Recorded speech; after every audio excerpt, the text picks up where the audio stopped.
नमस्कार विद्यार्थियों, अपन सीख रहे थे कक्षा 9th की गणित में संख्या पद्धति 1.2 के पिछले वीडियो में आपको 3 सवाल करवा दिए गए थे।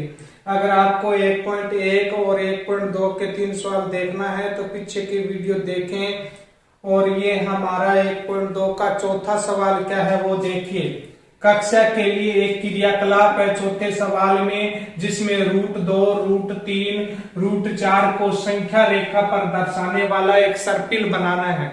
संख्या रेखा पर दर्शाने वाला विद्यार्थियों क्या बनाना है? सर्पिल। आपको सीधा √2 का निर्धारण संख्या रेखा पर देखना है, √3 का निर्धारण संख्या रेखा पर देखना है, √5 का निर्धारण संख्या रेखा पर देखना है। तो पीछे की वीडियो देख लीजिएगा। अगर आपने पीछे की वीडियो देखे हैं तो ये चीज आपके समझ में आने वाली है। अब देखिए अपन √2, √3, √4 का संख्या रेखा पर निर्धारण कैसे करते हैं। पहले अपन एक संख्या रेखा बनाएंगे। क्या बनाएंगे विद्यार्थियों? एक संख्या रेखा बनाएंगे इस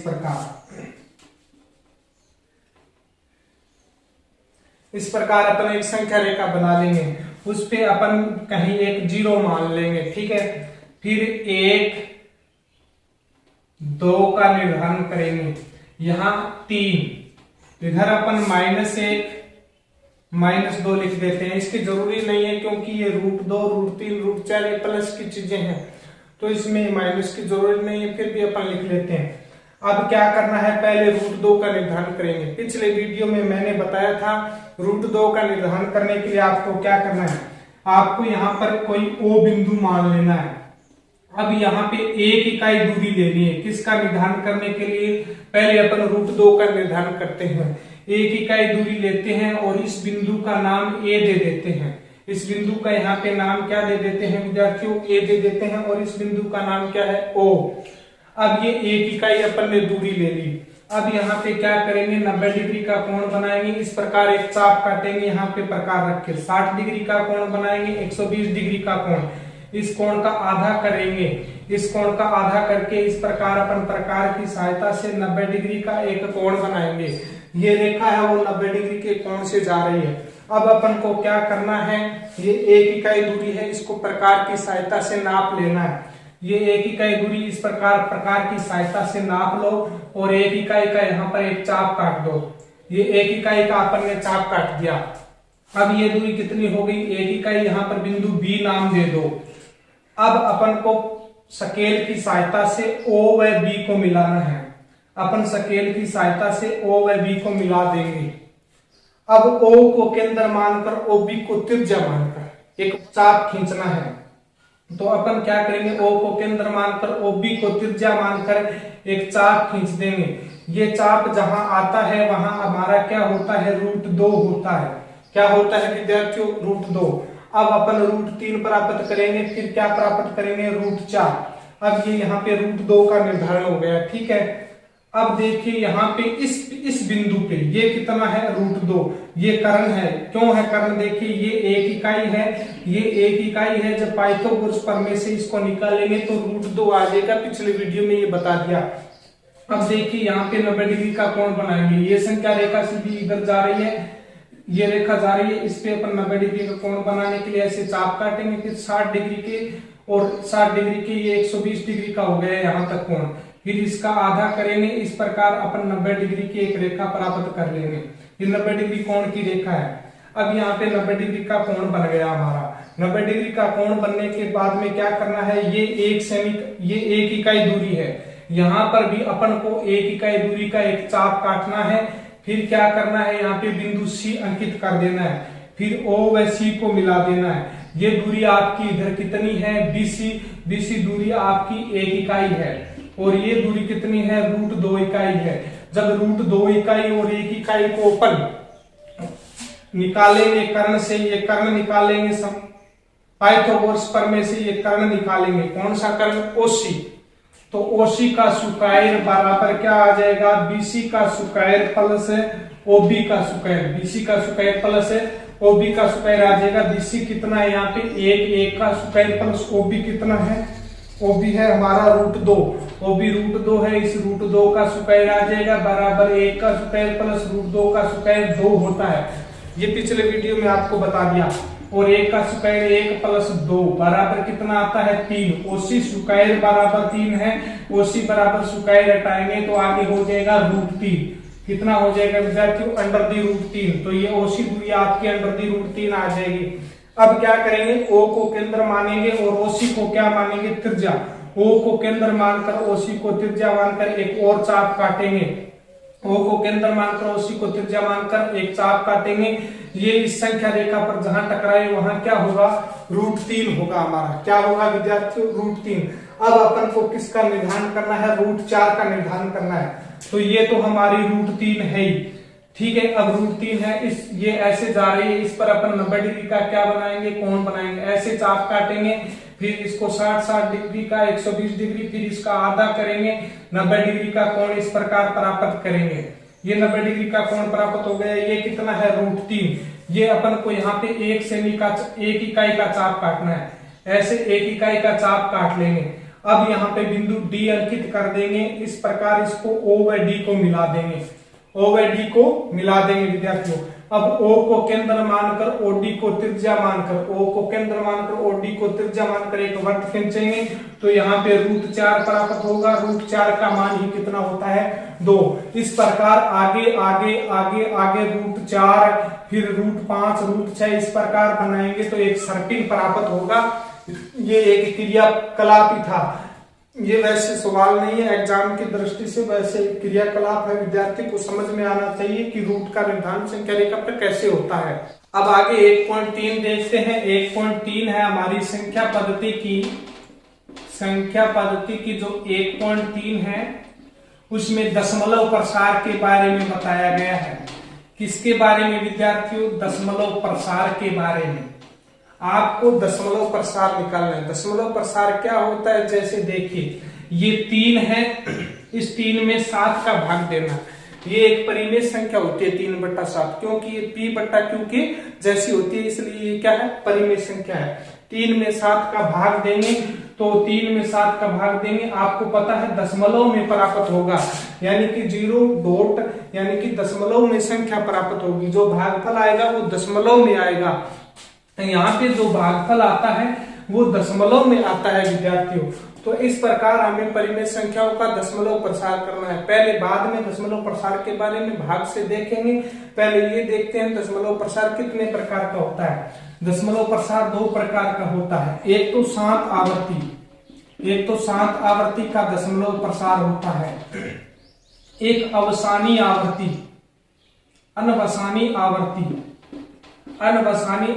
का होता है। इसे तो कहते हैं शांत दशमलव प्रसार। इसे कहते हैं अशांत दशमलव प्रसार।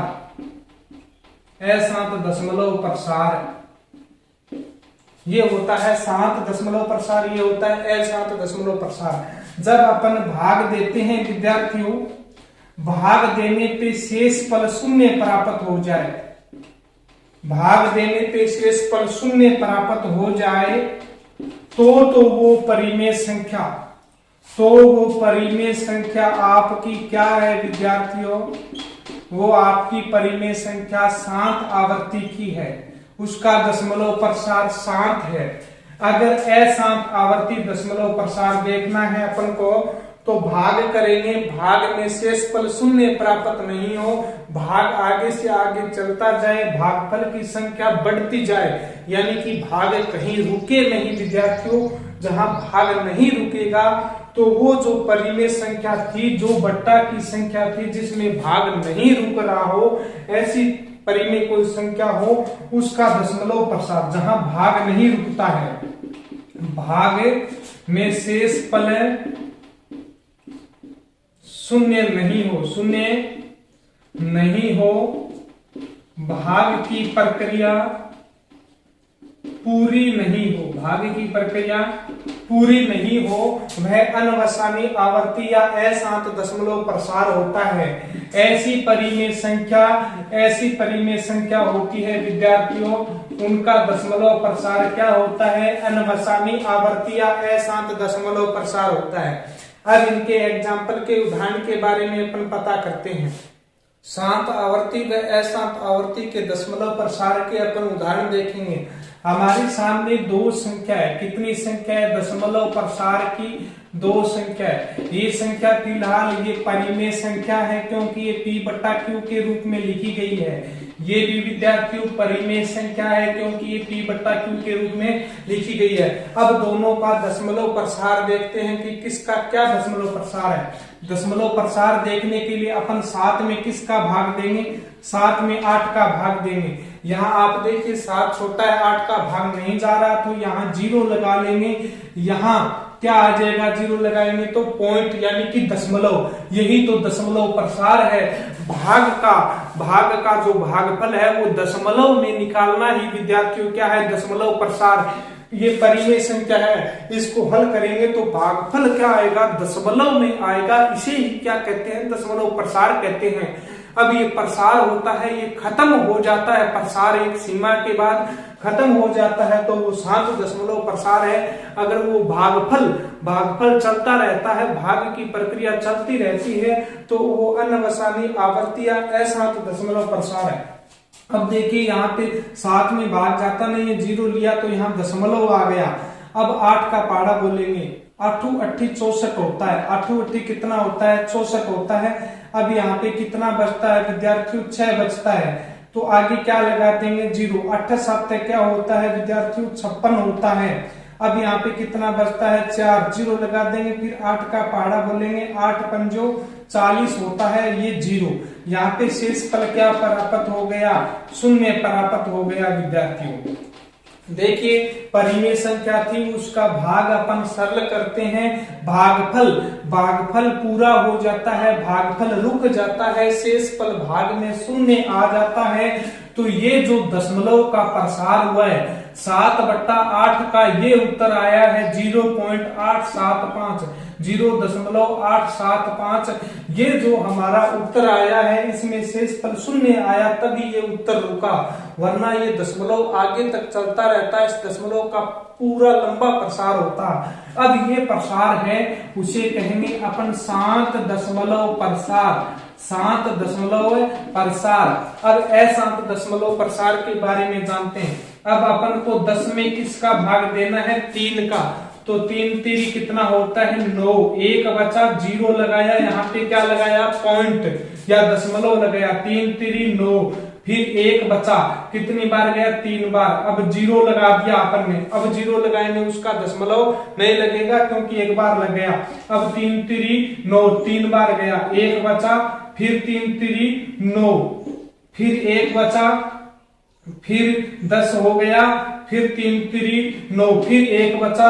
ये प्रक्रिया विद्यार्थियों चलती रहती है, आगे तक चलती रहती है। इसमें दशमलव प्रसार है वो रुकता नहीं है, इसमें दशमलव प्रसार बहुत लंबा होता है। और ध्यान रहे यहाँ शेष पल भी क्या नहीं बचता है? यहाँ शेष पल भी विद्यार्थियों शून्य नहीं बचता है, शेष पल शून्य नहीं बचता है। तो ये जो दशमलव प्रसार है वो आपका अशांत दशमलव प्रसार है।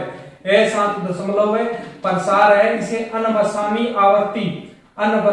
आवर्ती का दशमलव प्रसार है कहते हैं।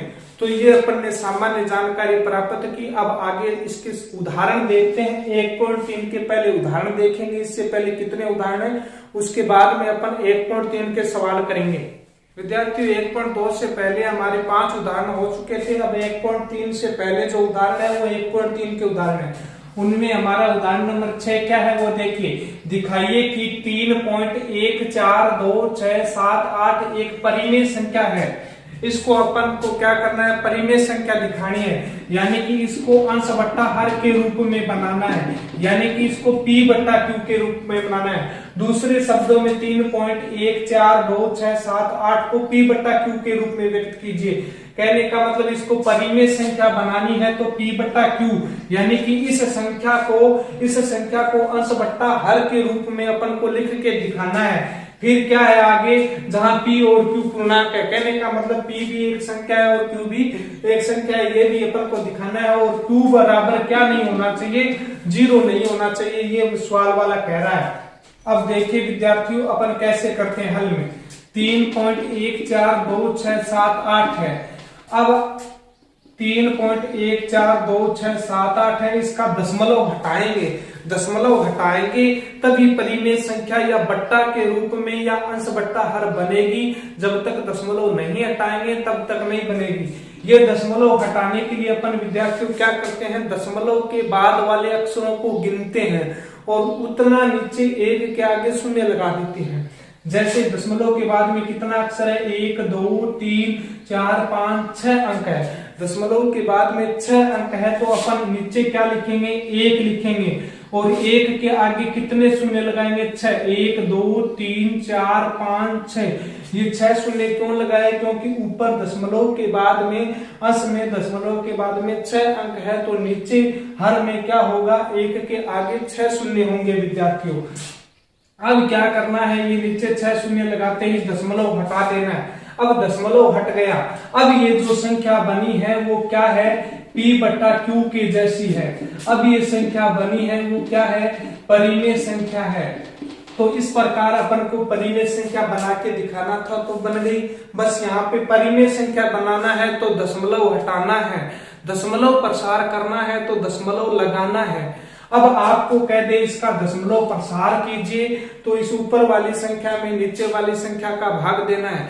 अंश में हर का दशमलव तक भाग देते जाना, ये तो दशमलव प्रसार है। और उस दशमलव प्रसार को वापिस P बट्टा Q के रूप में, अंश बट्टा हर के रूप में वापिस बनाना, वो एक परिमेय संख्या है। देखिए विद्यार्थियों, उदाहरण 7 क्या है, दिखाइए कि 0.3333 बराबर 0.3 बार को P बट्टा Q के रूप में व्यक्त किया जा सकता है क्या।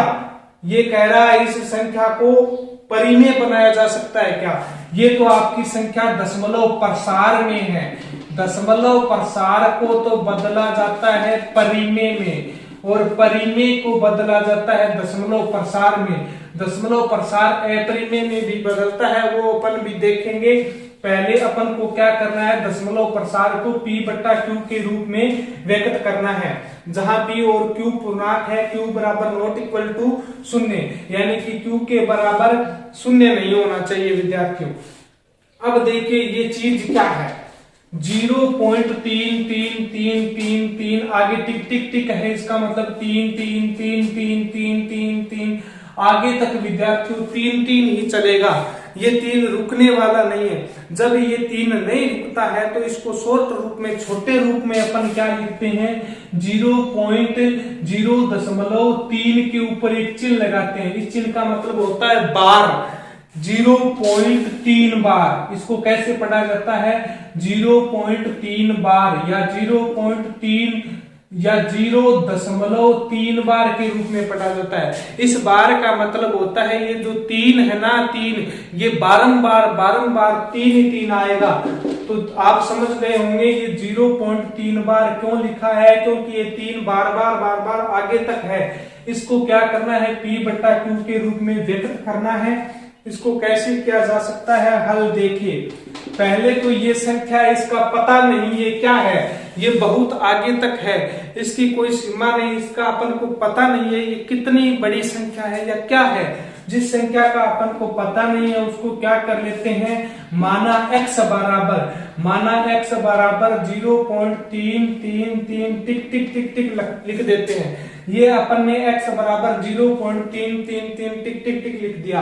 अब ये देखिए, ये वैसे तो क्या है, 0.3 के ऊपर बार है, ये 0.3 के ऊपर बार है, इसका मतलब 0.333। एक ही अक्षर ऐसा है 3 जो बार बार आ रहा है। अक्षर 3 के ऊपर क्या है, बार है। यहाँ पे 2 अक्षर आ जाते तो 3 7 3 7 3 7 3 7 ऐसे चलता, परंतु अकेले 3 के ऊपर बार है तो अपन क्या करेंगे, इधर भी 10 से गुणा करेंगे, इधर भी 10 से गुणा करेंगे।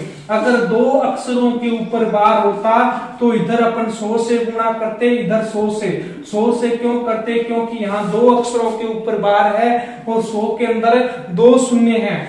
अगर यहाँ पे देखिए 0.3 बार है तो अपन 10 से गुणा करेंगे, क्योंकि 3 एक अंक है और यहाँ पे 10 में भी 1 शून्य होता है। ये 3 7 5 के ऊपर बार हो, 3 अंकों के ऊपर, तो तो इधर 1000 से गुणे करते, क्योंकि 1000 में कितने शून्य आती है 3। अब अपन दोनों तरफ कितने से गुणा करेंगे 10 से, तो अपन लिख देंगे दोनों तरफ है 10 से गुणा करने पर, 10 से गुणा करने पर। विद्यार्थियों ऐसा अपन नहीं करेंगे तो परिमेय संख्या नहीं बनेगी, इसलिए 10 से गुणा करना पड़ता है। 10x बराबर इधर अपन 10 से गुणा करेंगे।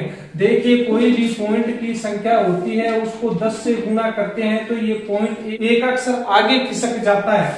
अगर 100 से गुणा करेंगे तो ये पॉइंट यहाँ पे आ जाएगा, 2 अक्षर आगे खिसक जाएगा। 1000 से गुणा करेंगे तो उसमें 3 शून्य होती है, पॉइंट 3 अक्षर आगे खिसक जाएगा। अब देखिए हमारा 0.3333 है, इसको कितने से गुणा करना है 10 से। 10 से गुणा करेंगे तो पॉइंट एक अक्षर आगे सरकेगा, यानी कि ये पॉइंट 0 के बाद था, अब ये पॉइंट 3 के बाद आ जाएगा। इस प्रकार ये हमारी संख्या हो जाएगी। तो अब यहाँ देखिए विद्यार्थियों 10 से गुणा करना है किसको 0.333 को। 10x बराबर 10 से गुणा करेंगे तो यह आ जाएगा 3.33।